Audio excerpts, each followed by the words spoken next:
Alamin. Allahumma salli wa barik ala sayyidina Muhammadin wa ala alihi wa sahbihi ajma'in. Izhad fid dunya tuhibbukallah wazhad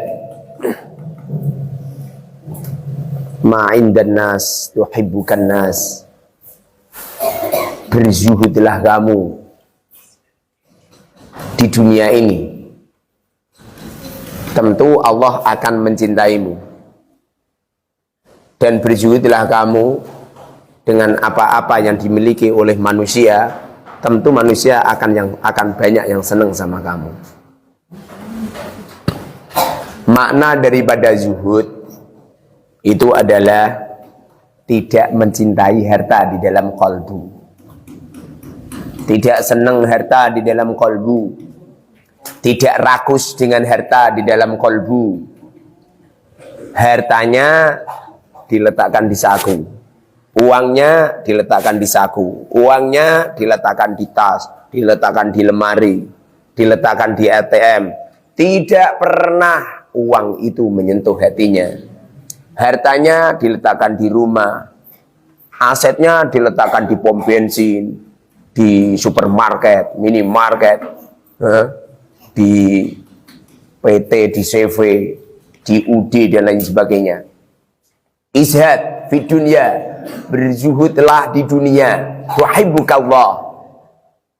Kalau kita ini tidak rakus harta, yang dipikir tidak pernah uang, yang dipikir tidak pernah harta benda, Allah akan senang kepada kita. Karena dibalik seseorang mencintai harta, ra'su kulli khati'ah, hubbud dunya, ra'su kulli khati'ah. Senang harta, mencintai harta, ra'su, pokok, sumber, kulli khati'ah, setiap perbuatan-perbuatan jelek. Kenapa ada seorang istri cerai sama suami, ujung-ujungnya ada orang ketiga, Mas Eko. Ujung-ujungnya di keluarga mereka ada hadir namanya Mas Eko. Bukan Eko tetangga kamu, tapi Mas Ekonomi. Dunia, harta benda. Gara-gara seorang istri yang menuntut suaminya harus begini, begitu. Mas, tetangga kita baru nikah 2 tahun udah bisa beli mobil, kamu sepeda motor otok-otok. Mas, tetangga kita baru nikah 3 tahun sudah bisa membuat rumah mewah megah, kita ini sudah berpuluh-puluh tahun. Mas, tetangga kita itu perhiasannya, kalungnya, sampai sekarang gelang saya masih karet. Mas, tetangga kita keramiknya sudah jadi dari marmer dari Jerman. Kita ini masih seperti ini. Gara-gara seorang istri yang menuntut suami urusan duniawi, pada akhirnya terjadi percekcokan, berakhir dengan pertalakan. Seorang teman, dulu teman dari playgroup, nyampe TK, nyampe SD, SMP, SMA, nyampe kuliah, nyampe sudah berkeluarga, hanya urusan hutang piutang. Pertemanan yang begitu lama hancur berkeping-keping hanya gara-gara urusan hutang.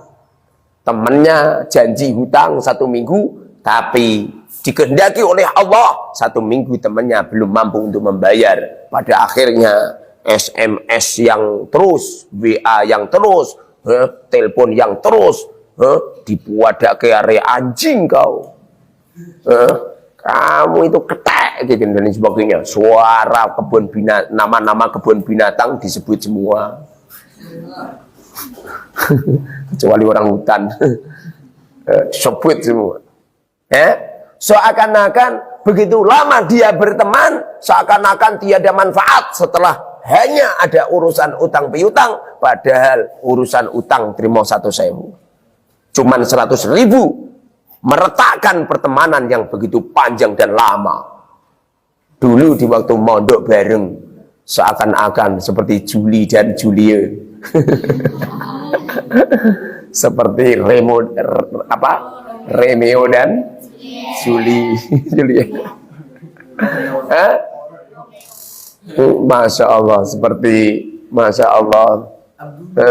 seperti bumi dan langit yang selalu menyertainya, kemana-mana bareng, guyon bareng, makan bareng, pernah kelaparan juga bareng, setiap dapat kiriman dibagi bareng. Setelah berkeluarga hanya urusan 1 juta, 2 juta, retak. Ini yang menjadikan Allah Subhanahu wa taala tidak mencintai kita. Ini yang menjadikan Allah Subhanahu wa taala meletakkan murka kepada kita. Seakan-akan harta benda ini segala-galanya. Meretakkan pernikahannya, mencerai-beraikan pernikahannya, memisahkan antara teman dan teman yang lain, tidak mengenalkan orang tua dengan anaknya, memisahkan antara guru dan muridnya, memisahkan antara kiai dan santrinya. Naudzubillah summa naudzubillah min dzalik. Tidak ada orang-orang yang meletakkan harta di dalam kalbunya, seakan-akan harta adalah segala-galanya, kecuali orang-orang ini adalah orang yang dilaknat sama Allah. Dulu Allah Subhanahu wa taala di saat menciptakan dunia, Allah berpaling dengan harta itu. Allah berpaling, tidak melihat. Makanya usahakan berlatih. Jangan pernah melihat harta. Anda boleh dapat uang, jangan dihitung. Karena ciri-ciri orang jelek yang diancam oleh Allah Subhanahu wa taala dengan neraka wel, yang telah dilaknat oleh Allah Subhanahu wa taala di dalam firman-Nya, wailul likulli humazah, wailul likulli humayatin alladhi jama'a malan wa 'addadah yahsabu anna malahu akhladah. Neraka wel itu disediakan untuk mereka-mereka jamaah malan. Jamaah mengumpulkan malan harta. Mengumpulkan harta terus. Menumpuk-numpuk harta terus. Wa'addadahu. Dan mereka menghitung-hitung hartanya. Itu mobilku, itu minimarketku, itu pom bensinku, itu rumahku, itu hotelku, itu apartemenku, itu plazaku, terus wa'addadahu, menghitung-hitung terus. Yahsabu annama lahu akhladahu, mengira harta benda itu akan mengekalkan dirinya. Mereka seakan-akan dengan banyaknya harta merasa harta itu mampu untuk memudahkan meremajakan dirinya, tidak bisa tua renta. Seakan-akan dengan harta itu mampu untuk mengikat gigi-giginya, tidak bisa rontok. Untuk menjamin jasad-jasad mereka tidak bisa mengerut. Untuk menjaga mata mereka tidak bisa rabun. Untuk menetapkan nyawa mereka selalu ada di organ tubuhnya. Betapa banyak di luar sana orang-orang kaya, miliarder, triliuner, bahkan Qarun yang harta bendanya banyak. Pekerja membawa kunci saja itu ada orang banyak itu. Yang bawa kunci itu ada berapa orang gitu. Yang bawa kuncinya saja loh. Itu kalau kunci gudang-gudangnya itu dibawa, saking banyaknya dipikul orang banyak yang bawa. Harta bendanya berlimpah. Apa yang terjadi pada Qarun dan kawan-kawan? Apa yang terjadi dengan mereka-mereka? Jangankan mereka yang ahli maksiat, yang tidak pernah menyembah kepada Allah Subhanahu wa taala, nabi sekalipun, rasul sekalipun, walaupun mereka kaya, pernah berkuasa di dunia ini, pernah berkuasa bainal masyriq wal maghrib, tumbang semua. Di mana Nabi Sulaiman yang kaya raya pada akhirnya pun tumbang? Di mana mereka-mereka yang miliarder triliuner yang seakan-akan pulau-pulau itu mampu untuk membelinya? Tapi satu ini mereka tidak mampu untuk membelinya. Jangankan membeli, bacangi mengikatnya pun tidak mampu. Itu adalah roh yang diletakkan oleh Allah di jasad manusia. Sekalipun mereka mengatakan, Ana Rabbukumul A'la, aku adalah Tuhan kamu semua. Pada akhirnya mereka pun tumbang. Tidak ada satupun di antara mereka yang masih ada di muka bumi ini. Tumbang mereka. Dengarin ini. Makanya jangan letakkan harta benda di dalam kolbu kita. Letakkan harta benda jangan di kolbu kita. Saya berlatih sudah lama. 21 tahun saya di Al-Mubarak. Menggulati pondok pesantren Al-Mubarak ini. Saya berusaha tidak megang uang. Uang saya berikan sama tukang dan saya berikan sama istri. Dan sebagian kami sedekahkan setiap hari.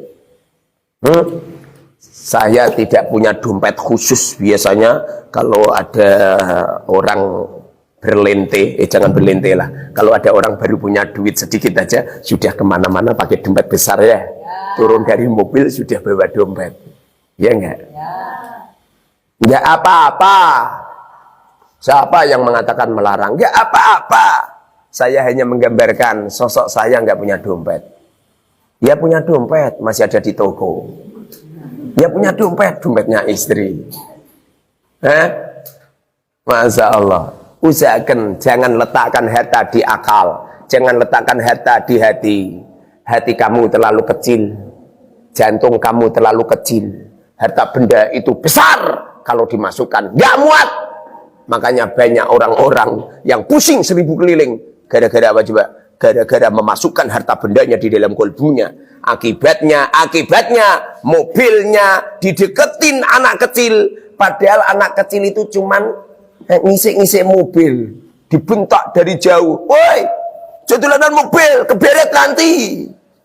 Itu yang asli gara-gara mobil ada di dalam hatinya. Paham? Ada orang, ada anak kecil. Mampir di rumah orang kaya, ngisik-ngisik kacanya yang luar biasa. Dimarahin, dibentak, woi jangan dipegang, nanti kalau pecah. Padahal kaca itu tebalnya 10 cm. Disentak, khawatir pecah. Ya memang seperti itu kan. Naudzubillah. Nyampe pembantunya itu loh. Pembantunya kalau makan itu tidak diizinin makan bareng satu meja. Pembantu punya tempat makan khusus di dapur. Di dapur. Kalau pembantunya makan, diberi sisanya majikan. Lihat mini. Dalam majikan. Iki lho ana iwak turahan daripada gua. Masya Allah. Daripada gua. Makan. Bagian yang separuh berikan sama Bambang. Sabar Bambang, sabar. Lah yang tau ning dian to. Yang itu nonton masjid-majikan. Kan mulai kan mangan dhisik. Padahal jam sudah menunjukkan pukul 11. Pukul 9. Masya Allah. Dengarin. Jangan letakkan harta di dalam kolbu kita. Hiduplah dengan warok. Jaga halal haram. Innal halala bayyinun wa innal harama bayyinun. Halal jelas. Haram juga jelas. Kamu minum sprit halal apa haram? Halal. Kamu minum bir halal apa haram? Halal. Wa bainahuma umurun mustabihat. Antara halal dan haram ada yang namanya mustabihat. La ya'lamu katsirun minan nas. Kebanyakan orang tidak ngerti hukum itu. Kalau itu adalah perkara yang syubhat, banyak orang yang tidak mengetahui, usahakan jangan. Faman waqa'a fi syubhat waqa'a fil haram.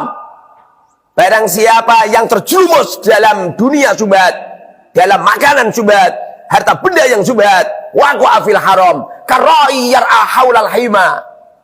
Mereka akan terjerumus dalam keharaman karai, sebagaimana orang yang sedang mengembala. Ada orang mengembala kambing. Haulal haima, ngembelanya di samping tanaman. Walaupun kepalanya kamu pegang itu kambing.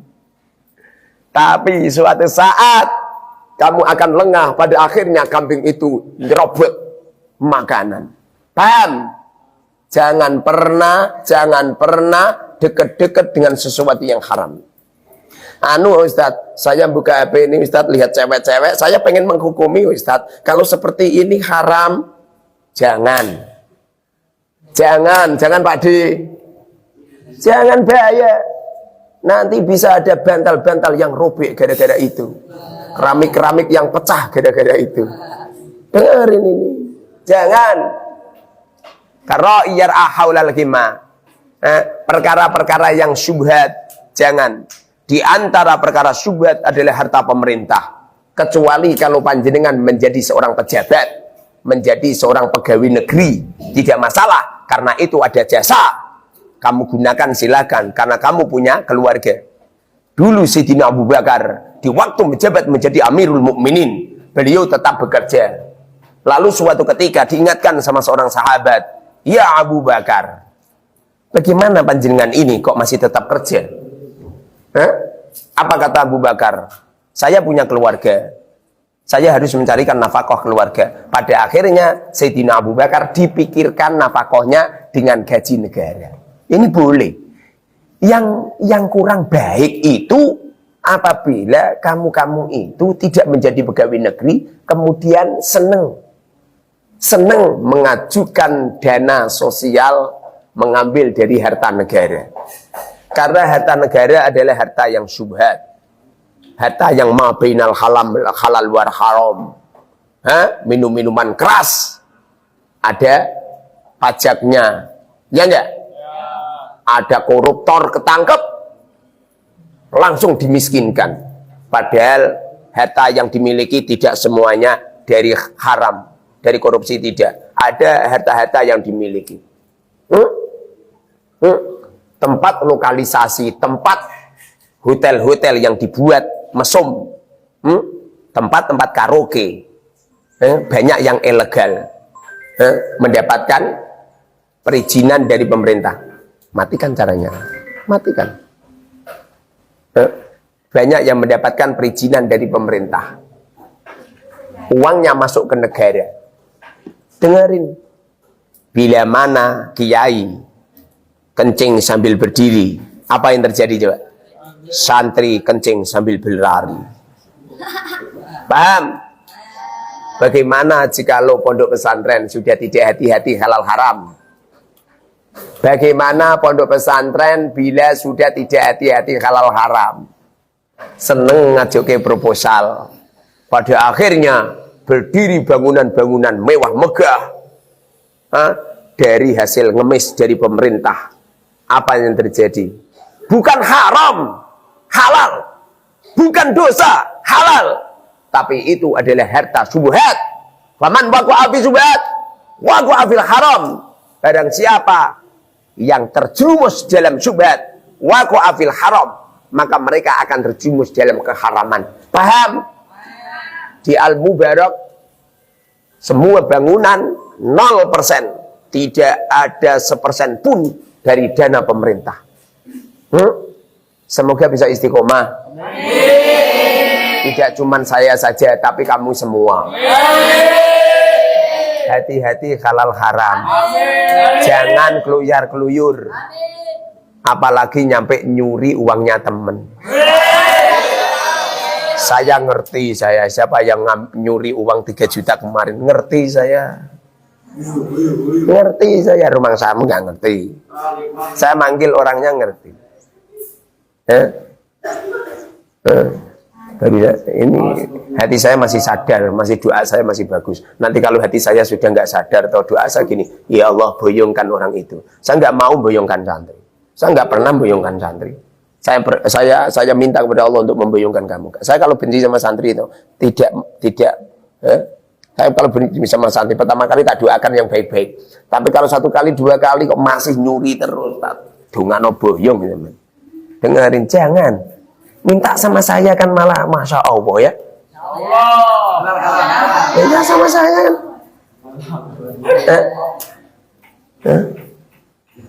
Yang Pak Suroto nggak pernah punya uang aja, bisa bertahan bertahun-tahun. Misalkan jangan nyuri, ngisin-ngisini ya. Ada yang halal, kenapa yang haram? Itu persis ada seseorang yang sudah punya istri tapi malah selingkuh. Selingkuh. Bareng ketemuan jebul-jebul sing diselingkuhi padha lanange. Gara-gara foto profil.